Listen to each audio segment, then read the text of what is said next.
On le sait, la priorité pour les personnes âgées, c'est de rester à domicile, chez elles, dans leur univers.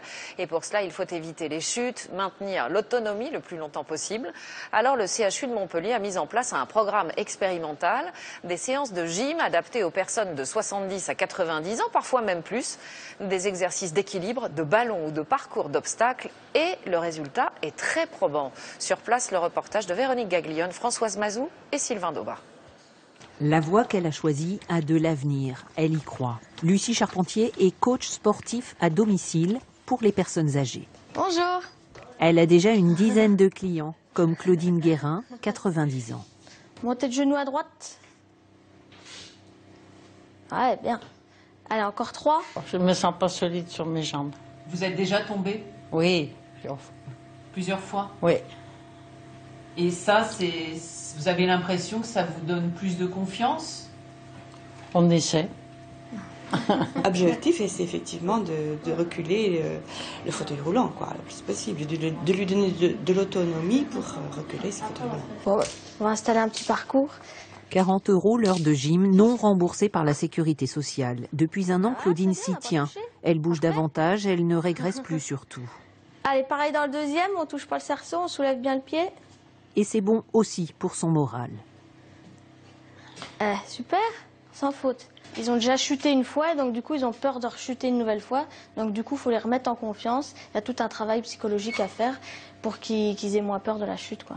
Vous allez tenir l'équilibre. D'accord. Oh putain. Les chutes causent 9000 décès par an et sont souvent le premier pas vers la dépendance. L'hôpital de Montpellier propose donc un bilan personnalisé avec plusieurs spécialistes dans la même demi-journée pour chaque patient. Il a une consultation qui met en évidence des troubles. Vestibulaire, oreille droite. Il y a un certain nombre de médicaments qui peuvent favoriser les troubles de l'équilibre, par exemple. Et c'est le cas chez ce patient. On va regarder son examen, en particulier l'examen des pieds. Souvent, c'est un mauvais chaussage d'une part et des anomalies des pieds qui entraînent le déséquilibre.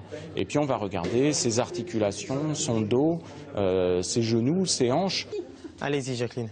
Ensuite, une activité physique peut être prescrite par l'hôpital comme un médicament, mais plus ludique. C'est un traitement gratuit pour ces personnes âgées et adapté à leurs besoins.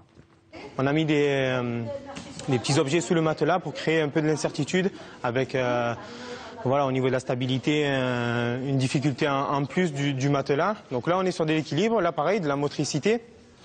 Franchissement d'obstacles. Les marches d'escalier, ils ont des difficultés en général pour les franchir. Et là, on travaille dessus. Et non, c'est un parcours qui est intéressant. C'est compliqué et j'espère que ça m'entraîne pour tenir mieux. Depuis que vous faites les cours, est-ce que vous... Un peu. Je ne suis pas tombée depuis que je fais les cours. Trouvez votre équilibre et après... Les enseignants sont des étudiants en sport spécialisés dans le vieillissement. De nouveaux métiers sont nés, de nouvelles approches. Ces cours expérimentaux seront généralisés dès la rentrée prochaine. Vous avez